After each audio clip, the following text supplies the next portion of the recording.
to another episode of Witty CFB. Your host Rob Sheply here. And on today's episode, we got Josh from Cards Companion joining us to talk a little Louisville football and a couple other topics. And Josh, it's great to have you on, and really excited. Been looking forward to it. Hey, Rob, thank you so much for having me on as well. It's going to be a fun show. We always love coming on other shows, so thank you so much, and ready to get into it when you are, man. Yeah, absolutely. I mean, we talked a little bit about your show off camera too, and I know how you covered the ACC and Louisville football, and a little bit of baseball in there too. So, can you tell the audience a little bit more about your show and what you guys do? Yeah, absolutely. So we are the Cards Companion. We're on YouTube. We're on Twitter. We primarily do a lot of live-based show content. That traditional radio call-in style show. Mainly covering, Louisville football, Louisville baseball, a little bit of ACC here and there. But a big thing that we do is what I love. I love to learn, so we learn every week on the show. We talk about everything outside of college football that is college football. So we do a lot of, uh, interviews with people who work for collectives, interviews with player representation. Even had an interview with a potential lawmaker for the college football for everything that's going on with the rev share. So we talk a lot about that stuff. Some people that's extremely boring. For me, I want to know more about it, so that's how we talk about it and get our interviews. Exactly too, and it's always fun just hearing somebody else's perspective too, because it's easy to kind of get lost in the sauce with what you read on Twitter or what you read on ESPN. So it's nice having different resources, and especially getting that kind of local feel to it too. Yeah, absolutely, man. Yeah, so I mean, we talked about it a little bit about this off camera, and I got to say, I'm pretty high on Louisville this year. If you look at any of the consensus polls that you've seen, whether it's on ESPN or CBS or On Three, I mean, they've had Louisville somewhere ranked between 20 to 25, and as you look into the you know too early 25 here, and you look at what they've done in terms of recruiting, and you look at their schedule, and they've added some really good pieces such as Miller Moss. They're going to have Chris Bell receiving core. So with that said, what excites you most about Louisville in 2025, and what are some changes that you're going to have to see from them in order to really believe that they can contend for an ACC title? And I know that's a pretty loaded question too, but I No, know you no. have a lot to say. So, 2025 is going to be such an interesting season for Louisville because really, if we think back to this is year three, Jeff Brom. Jeff really had no set expectations in year one, and he vastly over just beat every single expectation. 10 wins, ACC title game. That's great. Last season was a weird one where again, I would say he didn't have very many expectations, but man, he played a difficult schedule. He played three college football playoff teams and a team that was the second team left out of the college football playoff. He didn't win any of those games either, which we like to win those, but that didn't happen last year. This season, though, there is some realistic expectations set in place. Louisville, they've spent a lot of money on this roster. They've spent a lot on player retention, a lot on going out and getting some bigger names in the portal. Along with that, they have 8 home games. And not trying to sound disrespectful to any other teams, but from a preseason outlook, they don't have a very difficult schedule this year in the ACC. They have Clemson at home on a Friday night, which that dog will hunt. We love that, and they travel to Miami, and they travel to SMU. Um, I don't want to get into general college football outlook, but I think Clemson's going to be pretty damn good. But outside of that, Miami and SMU, those could be those toss-up teams you're not really too sure about in your top 25 polls. Louisville's getting a lot of love in the top 25, kind of like what you said. We released our poll last week, and I actually have them at 19 because I'm not super, super high on Texas Tech. But the biggest thing for Louisville this year going into this season is I don't think there's any questions about the offense. Because if you look at your offense, you're returning, guys like Isaac Brown, guys like Colin Lacey. You're bringing in a Miller Moss as your quarterback, and that's good things there. Your offensive line, they're all 6'4" plus. They're all bigger bodies. It's one of the biggest offensive lines in the ACC. You also have you're returning a fairly decent wide receiver too in Chris Bell, Duke Watson, your second running back, another underclassman. And then you went out in the portal and you did what you had to do in the wideout room. Going into the spring portal, your wideout room didn't look that good. Coming out of the spring session, you had guys like Dakari Collins, Trayshawn Hurry, you had a Bobby Golden in the winter session. So you have a very nice rotating core of different types of wide receiver threes. You could have a few question marks on the offense at tight end. You're going to be starting Nate Krisky, and then you brought in a guy named Jacob Stewart from San Jose State. He's going to be your tight end too. The big thing with those two guys is they are very good at run pro and run blocking. What Jeff Brom really likes to do in the system is he'll send those guys out in motion to the strong side, and then they're just cracking down on an outside backer. Or if they get lined up with a cornerback, I mean, you're looking at money. So from the offensive side of the house, there's no questions. We all know what they're going to do. They're going to run the ball a lot. I mean, you got returning a freshman All-American. You're going to run the ball. You have the size on the offensive line to run the ball. You have the lateral speed on the offensive line to run the ball to the outside. In your wideout room, one of those receivers, Chris Bell, and another one, Dakari Collins, they're excellent one-on-one run blockers. Right. So that's what you're going to do on offense. Offense, no questions. And I mean, I don't think it's that hot of a take. I think you probably have a top 10 rushing offense in the country. In your pass game, ain't bad at all. Miller Moss back there. The questions in itself are going to be the defense. Absolutely, yeah. I mean, if you watch, anyone that's watched Louisville, they say, man, they can run the ball. They're a gritty team. Jeff Brom, I think, is one of the most underrated coaches in probably all of college football too. And they always kind of get off to a hot start, and then like you said before, they lose that early game to Clemson or the SMU or the Miami, fill in the blank or whatever it is too. But now, at least from what I've seen, it seems like that they've really, at least on the defensive side of the ball in terms of recruiting in the transfer portal, they focus a lot more on their secondary this year too. Yeah, so it's interesting also with that secondary. Would they went in on safeties really hard. I think myself and a lot of other people around the program and the report on the program, we all thought they were going to go after, that cornerback depth, because they only have 5 scholarship cornerbacks on the roster. Well, they took 3 safeties out of the portal. So they have like 9 scholarship safeties right now, if I'm not mistaken. I would assume one of those guys is going to transfer, or not transfer down is a terrible word to use in this situation. They're going to move positions down to cornerback. Right. Because, 5 on a 5 scholarship players, that's a little silly. That's not, that's not exactly where you're at.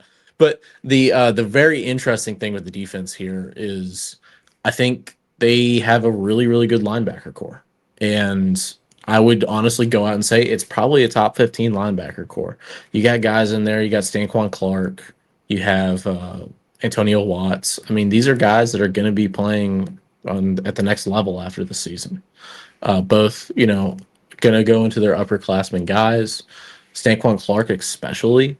He 43 solo tackles last year, 2 forced fumbles, 2 interceptions as a sophomore. He's more of your, quarterback of the defense, I would say. He's your primary play caller back there.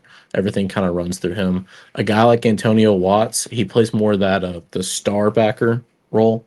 Last season, 31 tackles, a forced fumble. He's a junior. And this is a guy where he fits so well into the 4-2-5 system that we run, where they're moving him all around the field and he's going, into zone coverage. They blitz him a little bit here and there, run support. If there's a program or if there's an NFL team that's running that 4-2-5, he's going to slot in. He's more of your typical 4-6 off the ball. I'm in love with him. We talk about him on my show all the time. We absolutely do not get enough Antonio Watts. On this flip side of the thing with the defensive line is extremely similar to the offensive line, where it's big. It's just a lot of big guys. Yeah. And luckily for the defensive line, so high school recruiting is a soft subject for a lot of Louisville fans, but high school recruiting is one of the things that at the defensive line level we've done very well. Yeah, they're definitely getting better with it too, especially recruiting outside of the state of Kentucky too, in particular. Yeah, and that's what you got to do it if you're Louisville. But On the defensive line is a very solid room. There's a very nice composite 4-star ratio in that room. So it's one of those things where we're waiting on some of those guys to pop. You not re-brought in, you returned some guys that you're really excited about. One of them for me personally is Jordan Girard. He was a transfer portal entry, and he's going to play more of like that defensive tackle, interior nose tackle role. He's a really, really good one.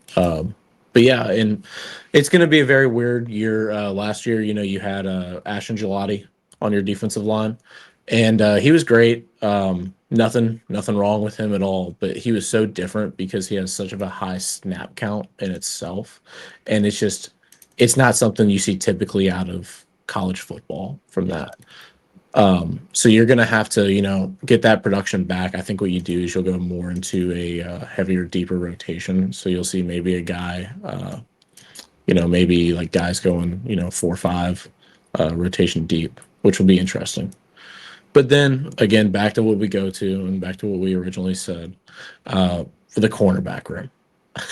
You got to figure out what's going on. I think they have the pieces in place. It's just more so of it's unproven. Yeah, there's going to be some growing pains there, especially, fortunately they start off the year with Eastern Kentucky and James Madison could be a tricky game. And then you have that early bye too. So it could give them a little bit of time to be able to sink in and take care of that.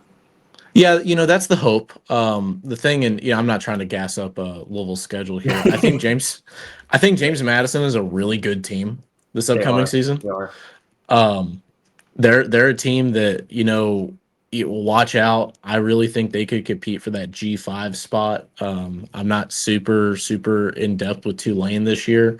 I know they've lost a lot, but they made some good additions in the portal. And then inside of the Sun Belt itself, I mean, you look at teams like South Alabama, and they got absolutely wrecked in the portal. Yeah. App State isn't the App State of old, so watch out for JMU. But very manageable schedule. Your very first home game is Pittsburgh. I believe that'll be week 5 after their bye. And I mean, Pittsburgh, who knows this year with Narduzzi? They're such a wild card team, but they you can definitely tell they're starting to kind of invest a little bit more in NIL and all that stuff too, because they're way behind the 8 ball in terms of that comparative to the ACC. Yeah, really, what you're trying to do is you're trying to get to, and I'm sorry, I'm trying to pull up my schedule right now to make sure I'm getting my dates right, but you're trying to get to the Miami game undefeated, exactly. Which I think is doable.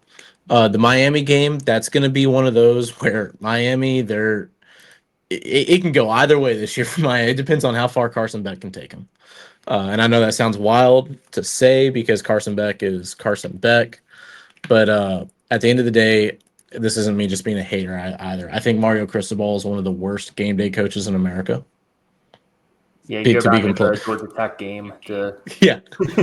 Yeah, and the thing is that's not his first time doing that. He did that at Oregon as well against Stanford. Very similar situation. So get to that Miami game at 5-0 and just try to make a little magic happens. Weird things happen with Miami in the Miami-Louisville series. Typically, one team always really shows up and just kicks the ass of the other team. Exactly. So, who knows what's going to happen there. The nice thing is Louisville will be playing in front of all 20,000 fans because the game's at Miami. Right. So it'll be pretty easy environment. And then, you're playing Boston College. Bill O'Brien, he's a great coach. But at the same time, it's, Boston College NIL is not where it needs to be. After that, you travel to Blacksburg. You're playing Virginia Tech. Again, Virginia Tech, you have drones this year, but I mean, man, they lost so much in the portal and they didn't gain that much. After that, you're hosting California. California got absolutely decimated in the portal. They lost they looked like a really good team, a month ago. Exactly. And then they lost. And yeah. And then that transfer portal thing happens and they lose a lot. I think they lost a total of 5 running backs in the spring session out of the portal. Man, that's production that kills you as a program. It's hard to come back from that. They lost quite a few on their offensive line as well. So hopefully you win that game. I think you should. And then after that you get to the big one. And on November 14th you play Clemson. Well, with Clemson, I think Clemson's a damn good football team. I think they're one of the best teams in the country. Honest to God, I think Cade Klubnik probably wins the Heisman, if you want my Yeah, honest he's the real opinion. deal. He's the real deal. Yeah. But at the same time, we saw it last year. The Cards went down to Death Valley, and man, their offensive line just out physicaled the hell out of Clemson's D line. And Clemson, they're going to have one of the better D lines in the country. But the big thing this year is that game's at Louisville. And more importantly, that game's on a Friday night. And the University of Louisville, we went from Conference USA to ACC in 20 years because of these Friday night football games. Exactly. It's a really good environment for them too, especially if they can go into it with their only loss being Miami. Yeah. And the defense cleans up a little bit. They can have a lot of momentum going into that game. Yeah, that's a game where just watch for that on a Friday night, because that is a game that I would not. If that game was on Saturday and I'm Clemson, whatever. That game's on Friday. Exactly. There's some bad juju there that I wouldn't want to do. But then after that, they're traveling to SMU the next week. SMU, another one of those teams, had a great season last year. I think their coaching is there. The NIL is definitely there. Just you're getting so much production out of the portal. They're top 25 good, but they could drop out. You never know with these portal heavy teams. And then after that, next week, final week of the season, you're hosting Kentucky, and Kentucky might, honest to God, have 3 wins at the end of the season. So you just do what you did last year, beat the brains out. And if you do that, honest to God, I think you're looking at 10-2, 11-1, and that's fine. I don't know if that's good enough to get you to the college football playoff as an ACC team. 2 conference losses will not get you to the conference championship. Yeah, they have to beat either Miami or Clemson, I think, in order to get to the playoff. You got to beat one of them. Yeah, if you don't beat one of them, you really have not beaten anyone, to be completely honest. So get one of those wins. Obviously the expectation, I think, this season is to compete for that college football playoff spot. And from there, we'll go from there. But I believe their win total is at 8.5 right now. I don't know. I don't gamble, so I don't really follow it that much. I would definitely take that over 8.5 if I'm giving people betting advice, because you're playing 8 home games in of itself. Your games on the road are at Pittsburgh, at Miami, at Virginia Tech, and at SMU. When you go to Miami, that's a weird one again. Already talked about it, but you're gonna be playing in front of 20,000 fans. Virginia Tech, they're awful. They're not going to be very good this year. At SMU, you never know about SMU, and then at Pittsburgh. We'll see. So 106 days, we're ready. We're ready here at Cardinal Land.